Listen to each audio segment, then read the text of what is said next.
네, 오늘 성경 말씀은 다시 회복한 6월절이라는 제목으로 여호수아서 5장 1절에서 5절까지 말씀을 제가 먼저 봉독하겠습니다. 요단 서쪽의 아모리 사람의 모든 왕들과 해변의 가나안 사람의 모든 왕들이 여호와께서 요단물을 이스라엘 자손들 앞에서 말리시고 우리를 건너게 하셨음을 듣고 마음이 녹았고 이스라엘 자손들 때문에 정신을 잃었더라. 그때 여호와께서 여호수아에게 이르시되 너는 부싯돌로 칼을 만들어 이스라엘 자손들에게 다시 할례를 행하라 하시매 여호수아가 부싯돌로 칼을 만들어 할례산에서 이스라엘 자손들에게 할례를 행하니라. 여호수아가 할례를 시행한 까닭은 이것이니 애굽에서 나온 모든 백성 중 남자 곧 모든 군사는 애굽에서 나온 후 광야길에서 죽었는데 그 나온 백성은 다 할례를 받았으나 다만 애굽에서 나온 후 광야길에서 난 자는 할례를 받지 못하였음이라. 아멘. 이스라엘 백성이 가나안으로 들어가는 과정을 보면 모든 장면 하나하나마다 하나님의 섬세하신 손길을 우리는 볼 수가 있습니다. 가나안 정복 전쟁이 시작되는 최초의 전투, 그 여리고성 전투가 등장하는 성경이 여호수아서 6장입니다. 그렇다면 1장부터 오늘 본문인 5장까지 다루고 있는 것은 무엇인가 하면 크게 그것을 우리가 보자면 그것은 바로 하나님의 준비하심입니다. 하나님이 이스라엘 백성들을 준비케 하십니다. 승리를 위하여서 하나님은 준비하신 것입니다. 그래서 가나안 정복을 위해서 이스라엘 백성들에게 있어서 가장 필요한 것은 군사적 준비가 아닙니다. 군수품을 비축하는 물질적인 그런 준비도 아닙니다. 또 작전 계획을 세우는 그러한 전쟁 준비도 또한 아닙니다. 지금 이스라엘에게 있어서 가장 필요한 준비는, 그래서 하나님께서 친히 행하시는 준비는 무엇인가 하면 바로 그것은 영적인 준비입니다. 영적인 준비함. 가나안에서의 승리는 어떤 힘과 기술 또는 전략이나 어떤 유리한 고지를 선점하는 그런 전쟁이 아닙니다. 시작점이 완전히 다릅니다. 출발하는 부분이 보통의 전쟁과는 전혀 다른 것입니다. 그래서 가나안에서의 이 승리는 철저하게 어떻게 이루어지는가? 예배로 이루어집니다. 예배 가운데. 그래서 전쟁이 벌어지고 있는 그 현장에서도 예배 중심의 모습을 우리는 여호수아서를 통해서 보게 됩니다. 요단강을 건넌 것도 어떤 요단강 도하 작전과 같은 군사작전으로 이루어진 것이 아닙니다. 언약궤를 앞세우고 그 강을 건넌 것입니다. 최초의 전투인 여리고성 그 전투도 언약궤를 앞세우고 성주위를 도는 예배의 방법으로 예배의 행진 가운데 정복한 것입니다. 어떻게 이길 수 있을까? 또 어떻게 건널 수 있을까? 우리에게는 이 어떻게라는 이 방법이 너무나도 궁금하고 이 방법이 너무나도 중요합니다. 근데 여러분, 하나님께는 어떻게라는 이 방법이 중요하진 않았습니다. 하나님께는 보다 더 중요한 것이 있기 때문입니다. 문제를 어떻게 풀어야 하는가 이런 방법이 아니라 내가 하나님을 어떻게 신뢰해야 하는가, 어떻게 하나님을 믿고 따라야 하는가, 바로 이러한 영적인 자세, 영적인 준비가 이스라엘 백성들에게도, 아니 오늘날 살고 있는 우리들에게도 똑같이 중요한 문제입니다. 여러분, 승리는 방법에 있지 않습니다. 승리는 승리케 하시는 분에게 있습니다. 방법은 얼마든지 가능합니다. 하나님께는 방법은 언제든지 또한 가능한 것입니다. 근데 우리가 승리케 하시는 그 하나님과 어떻게 관계 맺고 있는가, 우리가 어떻게 그분을 예배하고 있는가, 바로 여기에 우리의 성패가 달려 있습니다. 그래서 우리의 초점이 보다 더 분명해지기를 원합니다. 우리가 방법을 구하기도 하겠지만 그런 방법을 구하고 있다면 그 방법 이전에 반드시 우리가 점검해야 될 것이 있습니다. 그것은 무엇인가 하면 바로 나의 지금 영적인 상태가 어떠한가, 내가 영적으로 하나님을 지금 어떻게 대면하고 있는가라는 것을 우리가 반드시 먼저 점검해 보기를 원합니다. 그래서 내가 지금 어떻게 하나님을 예배하고 있는가? 내가 지금 어떻게 말씀대로 지키고 살아가고 있는가? 내가 지금 어떻게 기도를 드리고 있는가? 그 부분을 우리가 살펴보길 원합니다. 하나님은 준비케 하십니다. 하나님은 이스라엘 백성들에게 가장 필요한 것들을 아주 세밀하게 준비케 하십니다. 그래서 오랫동안 잊고 있었던 언약을 회복하게 하시고, 언약의 관계를 회복하게 하시고, 또 여호와의 선하심에 대한 확신을 이스라엘 백성들에게 새롭게 하시고, 또 주님의 임재로 그들을 다시 무장케 하셔서 여리고로 비로소 그때 가게 하신 겁니다. 그냥 여리고로 가는 게 아닙니다. 준비시키시고 영적인 무장을 하게 하신 다음에 여리고로 가게 하신 것입니다. 여러분, 이러한 가나안 백성에 주셨던 이 영적인 준비가 여러분의 가정과 일터의 모든 새로운 시작점에서도 동일하게 적용되길 원합니다. 여러분의 영적인 싸움터에서도 동일하게 이러한 예비함과 준비함이 잊고서 나아가기를 또한 원합니다. 여호수아서 5장 1절 말씀을 제가 한번 읽겠습니다.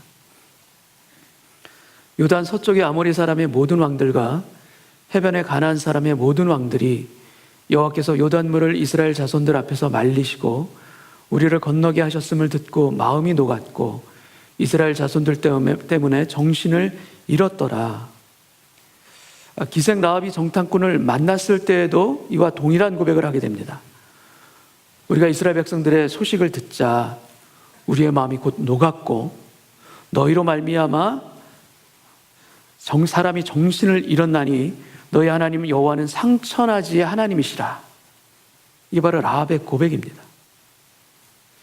근데 이 라합의 이 고백처럼 가나안 사람들의 마음이 녹았고 정신을 잃게 됩니다. 근데 이것이 어떻게 이루어진 것인가?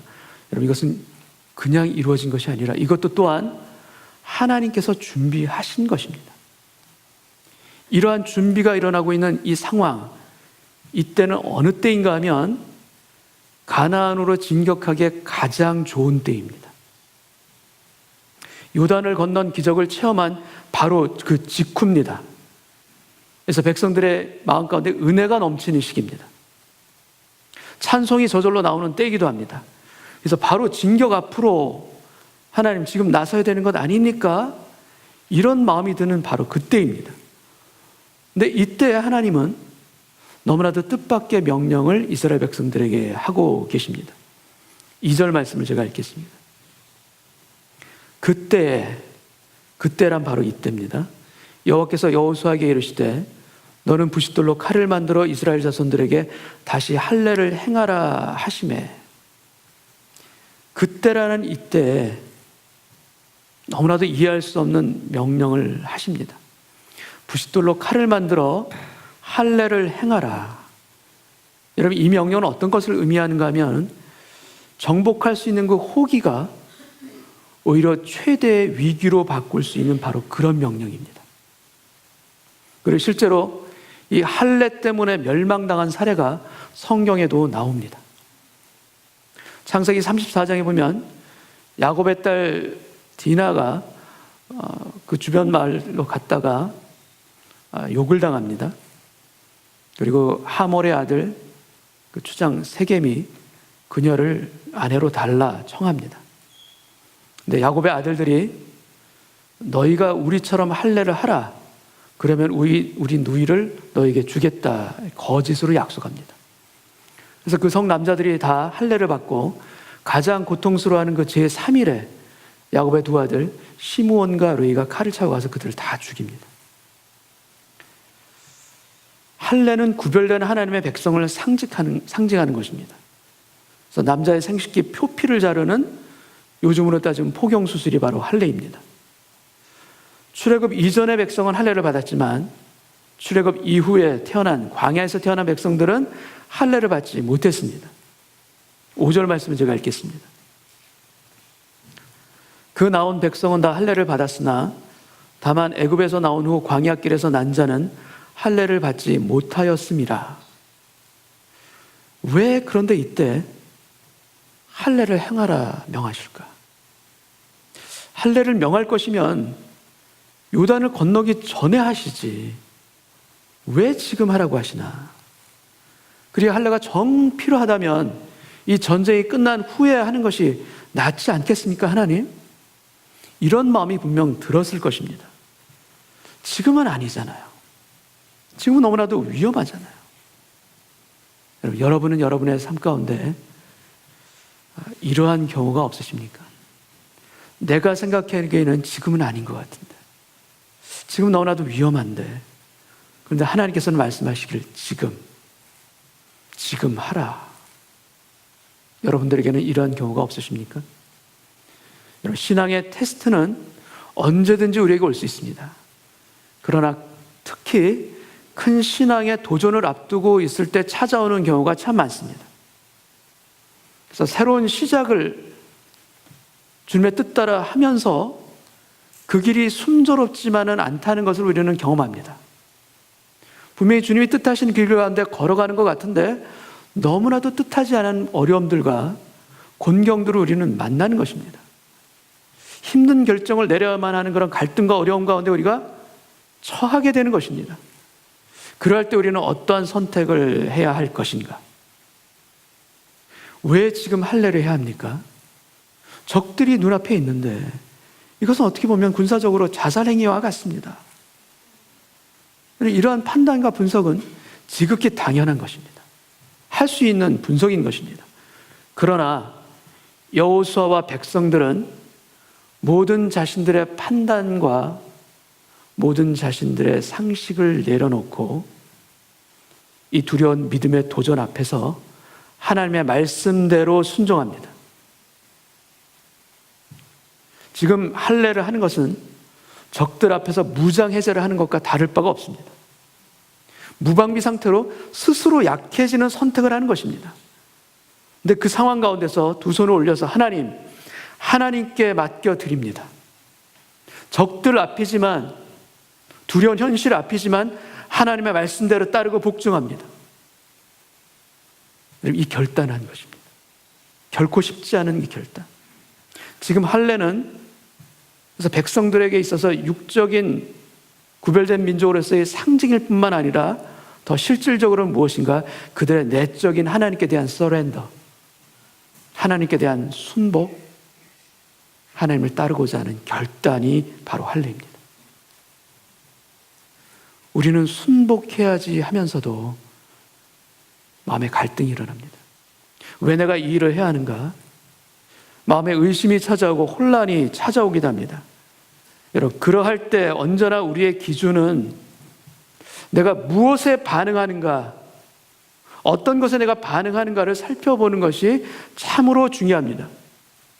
내가 상황으로 반응하는가, 아니면 주님으로 인해서 내가 반응하는가, 자기 자신을 점검해 보기를 원합니다. 내 마음에 무엇이 더 가득하게 채워져 있는가? 상황으로 내 마음이 채워져 있는가? 아니면 주님으로도 내 마음이 채워져 있는가? 여러분, 마음속에 가득한 그 고통스러운 상황을 주님 앞에 가지고 가서 솔직하고 겸비한 마음으로 하나님께 여쭤보는 것입니다. 근데 그 가운데 우리 마음을 주로 이끌고 가려는 것은 감정이 먼저입니다. 그리고 그 다음은 나의 판단과 계획이 그 뒤를 단단히 백업하면서 같이 그 길을 가려고 합니다. 그러나 그 모든 것들을, 나의 계획들을, 아니 나의 감정들을, 내가 원하는 것들을 다 주님 앞에 꺼내놓고, 주님 어떻게 해야 되겠습니까? 주님 어떻게 해야 될지 저는 알 수가 없습니다. 주께서 알려주옵소서. 저는 어린아이와 같아서 알 수가 없으니 주께서 도와주옵소서. 여러분, 우리 손에 쥐고 있는 것 하나씩 내려놓고 이스라엘 백성들처럼 무장을 해제하는 그 마음으로 주여 긍휼을 베풀어 주옵소서. 주의 길을 열어 주옵소서. 이러한 기도가 있기를 원합니다. 여러분, 그러면 그러한 기도와 간구 가운데 우리가 있게 되면 상황으로 우리 마음이 반응하는 것에서 점차 주님으로 인해 반응하는 것으로 우리의 마음이 바뀌어집니다. 우리 마음의 변화가 일어납니다. 그래서 상황 때문에 일어났던 심한 풍랑과 폭풍우까지도 점차 가라앉게 되는 것입니다. 마음 안에 가득 차 있던 두려움과 염려, 그 먹구름들이 점차 거쳐지고 주님께서 주시는 우리가 미처 알 수 없었던 하나님의 평강과 안식을 얻게 되는 그 변화, 주님께 다 내려놓고 드리는 그 심령에게 부어주시는 아버지 하나님의 은혜인 줄 믿습니다. 그리하여 우리가 당기는 선택의 방아쇠가 상황 때문에 당겨지는 것이 아니라 주님 때문에 당겨지기를 원합니다. 주님께 반응하는 그 방향으로 우리 인생의 방아쇠가 격발되기를 바랍니다. 그 마음으로 우리가 서지 않으면 상황으로 인해 오발이 일어나고요, 우리의 감정으로 인해서 원하는 것으로 우리는 총을 쏠 수가 있습니다. 주께 의지하길 바랍니다. 하나님은 왜 지금 이 시점에서 할례를 명령하셨는가? 여러분, 그 중요한 이유는 믿음의 도전과 시험일 뿐만 아니라 그 중요한 이유는 오랫동안 잊혀졌던 언약의 관계를, 그 언약을 이스라엘 백성들에게 회복시켜 주시기 위해서 지금 할례를 명하십니다. 수많은 이방신들에 둘러싸여 있는 이스라엘 백성들이 구별된 민족, 거룩한 백성임을 몸으로 표시하는 것이 바로 할례입니다. 근데 이 하나님이 할례를 광야에서 중단하셨습니다. 10명의 정탐꾼으로 인해서 하나님의 뜻에 거역한 그 가데스 바네아 사건이 이후 38년 동안 이 할례가 중단된 것입니다. 그래서 광야에서 태어난 새로운 세대는 모두 언약의 징표가 없는, 할례가 없는 백성으로 지금껏 살아온 것입니다. 구별됨의 할례를 몸에 행하는 의미는 육적인 표식이기도 하지만 실제로는 어떤 의미인가? 그것은 바로 영적인 의미를, 영적인 구별됨의 의미를 육으로 표현한 것이 바로 할례입니다. 신명기 10장 16절 말씀을 제가 한번 읽겠습니다. 그러므로 너희는, 이스라엘 백성들에게 하시는 말씀입니다. 그러므로 너희는 마음의 할례를 행하고 마음의 할례를 행하라. 다시는 목을 곧게 하지 말라. 하나님이 원하시는 할례는 육의 할례가 아니라 마음의 할례입니다. 육의 표피를 잘라내는 것보다도 마음의 표피를 잘라내어서 참다운 선민으로, 하나님의 백성으로, 목이 곧지 않은 백성으로 너희는 살아라. 이것이 바로 할례를 주시는 하나님의 마음이십니다. 하나님은 새로운 세대가 자라나서 그들로 가나안으로 들어가게 하셨습니다. 그리고 그들에게, 그 새로운 세대들에게 직접 할례를 주십니다. 이 새로운 세대에게 있어서 이 할례의 의미는 참으로 큽니다. 왜냐하면 그들이 언약의 주인으로 할례에 직접 참여한 것이기 때문에 의미가 큽니다. 낳은 지 8일 만에 아기일 때 받은 할례가 아닙니다. 이들은 부모에 의해서 어렸을 때 받은 할례가 아니라 이들은 성인이 되어서 받은 할례입니다. 성인으로서 하나님의 명령에 의해서 할례를 받은 사람은 믿음의 조상 아브라함이 처음입니다. 그런데 광야의 바로 이 새로운 세대, 광야로 들어가는 이 새로운 세대가 성인이 되었을 때 할례를 받는 또 다른 케이스를 또한 보여주고 있습니다. 새로운 세대가 아브라함처럼 언약의 주인으로 서는 영광의 순간이요, 새로운 세대가 언약의 관계를 다시 회복하게 하는, 그래서 새로워지는 출발을 하게 하는 하나님의 놀라운 축복이 임하는 장면이 바로 이 길갈에서의 할례의 장면입니다. 평범한 한 백성의 입장에서 이 할례를 바라본다면 요단을 건넌 것과는 이 할례가 다른 의미가 담겨져 있습니다. 강물 속으로 들어간 제사장의 순종의 발걸음을 통해서 백성들은 그 뒤를 따라서 강물이 멈춘 것을 보면서 건넌 것이 요단강에서 일어난 역사라면, 그래서 요단강이 제사장의 순종을 먼저 통해서 이루어진 일들이라면, 여러분, 할례는 모든 백성의 참여 그리고 모든 백성의 순종을 의미합니다. 다 같이 순종한 것입니다. 다 같이 한 마음으로 주의 명령 가운데 순종의 발걸음을 내디딘 겁니다. 위험을 무릅쓰고. 여러분, 이 사건을 통해서 하나님은 내가 오늘 애굽의 수치를 너에게서 떠나가게 하였다 말씀해 주고 계십니다. 9절 말씀을 제가 한번 읽겠습니다. 여호와께서 여호수아에게 이르시되 내가 오늘 애굽의 수치를 너희에게서 떠나가게 하였다 하셨으므로 그곳 이름을 오늘까지 길갈이라 하느니라. 길갈이라는 의미가 굴러가다, 제거하다라는 의미입니다. 애굽에서 종되었던 수치가 굴러갔다라는 것입니다. 가데스바네아에서의 거역의 그 수치가 너희들에게 굴러갔다라는 것입니다. 옛사람을 벗지 못하고 원망과 불순종했던 광야에서의 그 삶의 수치가 너에게서 지금 굴러갔다라는 것입니다. 그리고 언약의 주인으로 새롭게 태어남을 통하여서 그 수치를 굴러가게 할 뿐만 아니라 너희는 새 사람이 되어서 새 출발을 하여라. 바로 이것이 길갈에서 주시는 하나님의 축복입니다. 여러분, 이 길갈에서의 축복이 저와 여러분에게도 있기를 원합니다. 하나님 언제나 우리에게 새로운 출발을 주시길 원하십니다. 우리의 삶의 형편과 환경이 어떠할지라도 주님 안에서 새로운 출발은 언제나 가능하다는 것을 믿습니다. 또한 하나님께서는 그런 새로운 시작에 앞서 우리 모두를 이스라엘 백성들처럼 준비시키기를 원하십니다.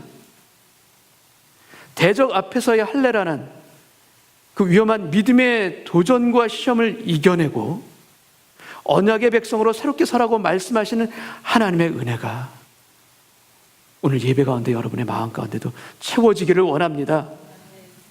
그리고 이 할례를 통하여서 하나님 이스라엘 백성들에게 잊혀졌던 너무나도 중요한 은혜를 또한 회복시켜 주시고자 하십니다. 10절을 제가 읽겠습니다. 또 이스라엘 자손들이 길갈에 진쳤고 그달 14일 저녁에는 여리고 평지에서 유월절을 지켰으며, 유월절은 40년 전 출애굽하던 날 처음 지냅니다. 그리고 1년 후 시내 광야에서 두 번째 유월절을 지킨 이후로 성경에는 유월절의 기록이 사라집니다.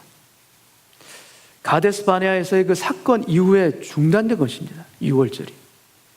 그리고 할례가 없다라는 것은 곧 유월절에 참여할 수 없다라는 것을 의미하기 때문에 자연적으로 유월절은 지킬 수가 없었던 것이기도 합니다. 근데 그 유월절을, 그 오랫동안 중단됐던 유월절을 여리고 평지에서 여리고성을 바라보며 이스라엘 백성들이 다시 회복합니다. 유대인의 달력으로 유월절은 정월 14일입니다. 1월 14일. 그리고 1월 10일에는 유월절에 잡을 어린 양을 선택합니다. 그리고 정성스러운 마음으로 4일 동안 준비한 다음에 4일째, 14일째에 그 양을 잡고 그 피를 문설주에 바르는 유월절을 맞이한 것입니다. 이스라엘 백성들이 요단강을 건넌 바로 그날을 성경에는 기록하고 있습니다. 그날이 며칠인가? 바로 1월 10일입니다. 유월절 어린 양을 준비하는 1월 10일과 동일한 바로 1월 10일에 이스라엘 백성들은 요단강을 건넌 것입니다. 여러분, 지금 건너야 유월절을 지킬 수 있습니다. 그래서 하나님께서 그날에 건너게 하신 것입니다. 하나님의 타이밍은 언제나 틀림이 없습니다. 하나님이 행하시는 그 순서에는 언제나 주님의 질서와 더불어 정확한 타이밍이 담겨져 있는 것입니다. 40년 전 드렸던 첫 유월절이 심판으로부터의 구원을 의미했다면 지금 가나안 땅에서 회복한 이 세 번째 유월절은 무엇을 의미하는가? 이스라엘 백성들의 새 출발을 의미합니다. 하나님 나라 백성으로서의 새로운 삶을 시작하는 그 시작점을 가르는 시점이 언제인가? 바로 이 유월절인 것입니다.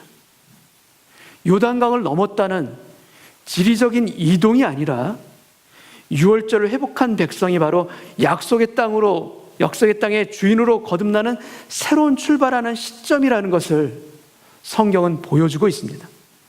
그래서 옛사람은 죽고 어린 양의 피로 말미암아 그리스도 안에서 언약의 백성으로 거듭나 새롭게 출발하는 그 유월절이 여러분에게도 임하기를 원합니다. 오늘 드리는 오늘 예배에도 이 유월절에 새롭게 하는 은혜가 우리에게 있게 하여 주옵소서. 그래서 우리의 시작점이 중단되었다 할지라도, 낙마하고 있다 할지라도, 삶에 지쳐 낙심한 마음으로 그대로 지내고 있다면 더욱더 이 유월절에 새롭게 하는 은혜를 사모할 수 있는 예배가 되게 하여 주옵소서. 이 기도가 있기를 원합니다. 주님은 새롭게 하십니다. 새로운 출발을 허락하십니다. 그 출발을 통하여서 우리로 하여금 준비케 하시는 하나님의 손길이 오늘 예배 가운데 우리 마음 가운데도 새겨질 수 있도록 우리 마음을 열고 드리는 오늘 이 시간 되기를 또한 원합니다. 6월절 다음 날 그 땅의 곡식을 먹게 됩니다. 그리고 그 땅의 곡식을 먹고 난 그 다음 날 이스라엘 백성들은 그들이 한 번도 경험해 보지 못한 일을 경험하게 됩니다. 11절 말씀을 제가 읽겠습니다. 6월절 이튿날에 그 땅의 소산물을 먹되 그날에 무교병과 볶은 곡식을 먹었더라. 12절. 또 그 땅의 소산물을 먹은 다음 날에 만나가 그쳤으니, 만나가 그칩니다. 이스라엘 사람들이 다시는 만나를 얻지 못하였고 그의 가나안 땅의 소출을 먹었더라. 여러분, 지금 만나가 그친 것입니다. 40년 동안의 기적, 그 기적이 끝난 것입니다. 아니, 광야에서 태어난 백성들의 입장에서는요, 그들의 평생의 기적이 중단된 것입니다. 지금 왜 지금 하루의 양식을 걱정해야 되는 이러한 상황으로 왜 지금 하나님 상황을 이렇게 바꾸십니까? 가나안 땅을 정복해야 되는 이 크고도 중대한 일 앞에 왜 만나가 그칩니까? 우리가 불순종할 때도 만나는 주셨던 것 아닙니까? 근데 왜 지금 그치게 하십니까? 여러분, 그친 것은 만나이지 하나님의 은혜가 그친 것은 아닙니다. 하나님의 은혜는 그대로 있습니다. 아니, 더 놀라운 것으로 하나님의 은혜가 임합니다. 아무것도 없는 광야를 매일 하나님의 하늘의 선물로 가득 채우셨던 그 하나님께서 만일 그 하나님의 그 선물이 우리 인간의 믿음과 우리의 순종에 달려 있다면 그 만나는 이내 사라졌을 것입니다. 유지되지 못했을 것입니다. 그러나 불순종하고 죄 짓는 우리의 연약한 모습 가운데도 하나님께서는 매일 그분의 긍휼을 행하시고 매일 그분은 신실하시게 그분의 목적을 이루어 가시는 분이십니다. 이런 만나가 그치면 우리는 두려워합니다. 굶주릴 것으로 두려워합니다. 어떻게 살아야 하나? 우리는 염려가 가득할 수밖에 없습니다. 그러나 여러분, 만나는 그쳤지만 시작되는 것이 있습니다. 그 시작되는 것은 무엇인가? 그 땅에 추수가 시작됩니다. 만나 대신에 가나안 땅의 소출을 먹은 것입니다. 여러분, 그래서 은혜가 끝난 것이 아닙니다. 새로운 은혜의 시작이 바로 만나가 그친 이후에 나타나는 하나님의 놀라운 은혜입니다. 이스라엘 백성들이 요단을 건널 때 강물이 언덕에 넘쳐 흐릅니다. 성경에는 이렇게 기록되어 있습니다. 요단이 곡식 거두는 시기에는 항상 언덕에 넘치더라. 여러분, 요단의 강물이 항상 넘치는 시기가 언제라고요? 바로 곡식을 거두는 시기입니다. 이스라엘 백성들이 가나안으로 들어옵니다. 언제 들어온 것입니까? 왜 그렇게 강물이 넘치는 위험한 때에 인도하셨습니까? 왜 그러신 겁니까? 바로 그때 곡식이 있기 때문입니다. 왜 요단강을 그렇게 힘들게 건너게 하셨고 왜 만나를 멈추게 하셨습니까? 그 이유는 무엇인가? 여러분, 이스라엘을 가나안으로 인도하시는 이는 들판에 가득 추수할 곡식으로 가득하게 채워놓고 준비하시는 하나님이십니다. 그 준비 가운데 인도에 들이신 것입니다. 여러분, 하나님을 신뢰하면 하나님께 받습니다. 하나님 믿고 따르면 세상이 주는 것이 아니라 하늘이 주는 것으로, 하나님께서 주시는 것으로 우리의 창고가 채워질 줄 믿습니다. 이 믿음을 가지고 걸어갈 때 하나님의 예비하심과 만나, 하나님을 감사하고 하나님을 찬송할 수 있는 우리의 믿음의 길이 더욱더 넓게 바뀌어질 줄 믿습니다. 하나님을 신뢰하는 자, 결국엔 감사의 찬송을 할 수 있도록 우리 가운데 역사하실 것을 믿습니다. 조지 모리슨 목사님이 라는 분이 지은 책이 있습니다. 그 책의 이름이 만나가 그친 후라는 책입니다.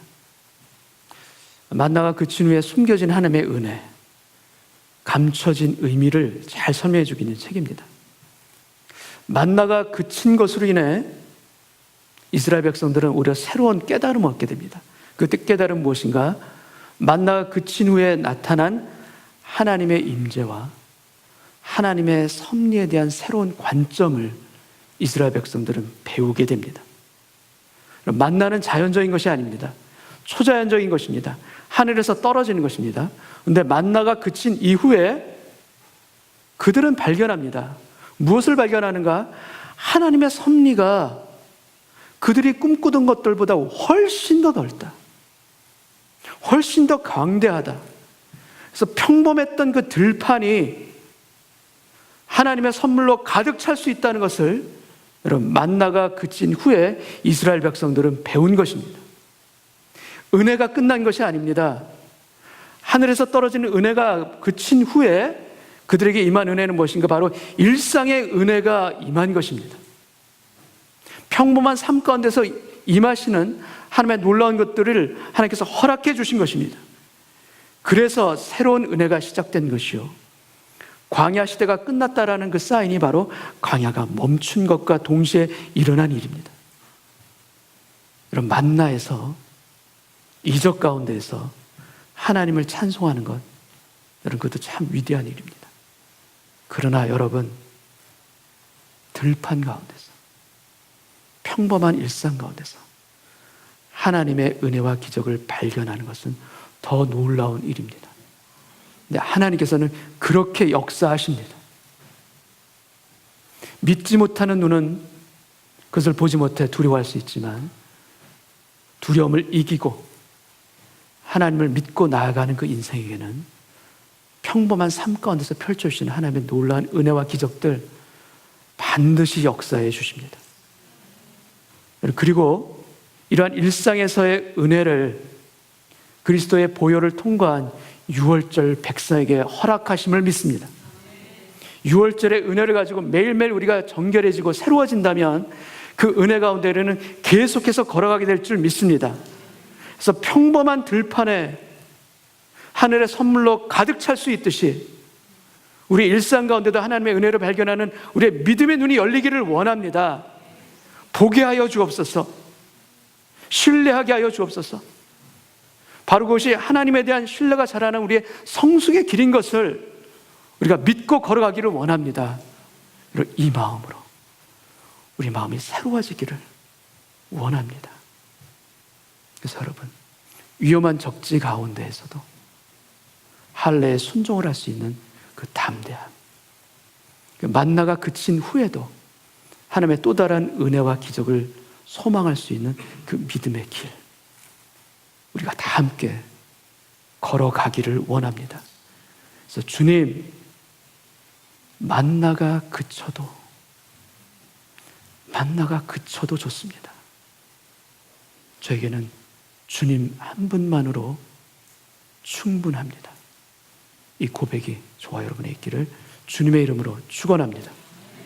같이 한번 기도하겠습니다. 아버지 하나님,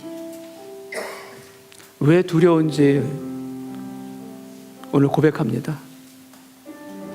주님보다 세상이 더 마음 가운데 채워져 있기 때문에, 주님을 향한 반응보다도 세상을 향하는 반응 가운데 내 마음이 너무나도 향하고 있기 때문에 두렵습니다. 아무리 두려워도, 아무리 염려의 먹구름이 가득해도 하나님 앞에 엎드려 전심으로 기도하고 도와주옵소서. 주님, 우리가 매달린다면, 하나님께 반응한다면 하나님의 길이 열릴 줄 믿습니다. 오늘 예배 가운데 그 믿음의 회복이 있게 하여 주옵시고, 적지 앞에서 할례를 행했던 이스라엘 백성들의 그 마음처럼 주님, 저도 담대하게 주의 말씀과 주님이 주시는 그 마음 따라서 행할 수 있는 결단과 용기가 있게 하여 주옵소서. 그래서 너에게 수치를 굴러가게 하겠다, 그 길갈의 은혜와 축복을 이스라엘 백성들이 받았던 것처럼 오늘 저에게도 그 길갈의 축복을 허락하여 주옵소서. 그리스도의 보혈을 힘입어 6월절의 백성으로 새로운 출발을 하기를 원합니다. 낙심했던 그 자리에서 일어나게 하여 주옵시고, 실망했던 그 자리에서 일어나게 하여 주셔서 예수 안에서, 보혈의 은혜 안에서 새롭게 출발할 수 있는 오늘 그 은혜의 날이 되게 하여 주옵소서. 그리하여 주님, 내 눈앞에 보여지는 만나가 그친 그 아픔이 있다 할지라도 하나님의 은혜는 그침이 없음을 믿음으로 선포합니다. 주께서 새로운 은혜를 열어주실 것을 믿습니다. 주께서 광야 시대가 끝났다라는 새로운 증거를 만나가 그침을 통하여서 이스라엘 백성들에게 허락하셨듯이, 주님, 평범한 나의 삶 가운데서도 들판 가득히 곡식을 채워놓는 하나님이 계심을 믿게 하여 주옵시고 보게 하여 주옵소서. 그 하나님 한 분으로 오늘 제 마음이 채워지길 원합니다. 그 하나님 한 분으로 제 마음 안에 찬송이 일어나길 원합니다. 주님, 그래서 주여, 만나가 그쳐도 좋습니다. 주님으로 감사합니다. 주님으로 감사합니다.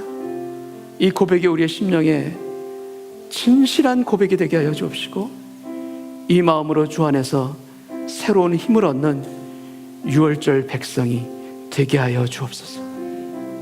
주께서 도우시리라, 주께서 채우시리라, 이 마음을 가지고 오늘 예배의 자리에 두 손을 드는 저희 모두 되게 하여 주시기를 원하오며 예수님의 이름으로 기도함나이다. 아멘.